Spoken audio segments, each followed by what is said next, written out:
Welcome to SV channel.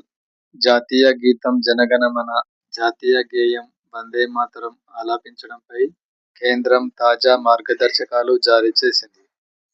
ఆయా రాష్ట్రాల్లో ప్రత్యేకంగా రాష్ట్ర గీతం ఉన్న వందే మాతరాన్నే మొదట పాడాలని కేంద్ర హోంశాఖ స్పష్టం చేసింది. ఇటీవల తమిళనాడులో కొత్త ప్రభుత్వ ప్రమాణ స్వీకారం సందర్భంగా వందే మాతరం, జనగణమన తర్వాత రాష్ట్ర గీతాన్ని చివర్లో ఆలపించడంపై రాజకీయ వివాదం చెలరేగిన నేపథ్యంలో ఈ ఆదేశాలు జారీ కావడం గమనార్హం.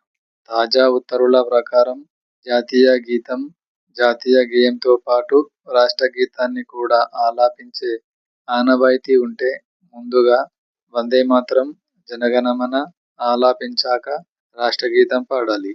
అధికారిక కార్యక్రమాలలో 3 నిమిషాల 10 సెకన్ల నిడివి గల 6 చరణాల అధికారిక రూపంలోనే వందే మాతరం ఆలపించేటప్పుడు ఎలాంటి తప్పులు దొర్లకుండా చూడాలి.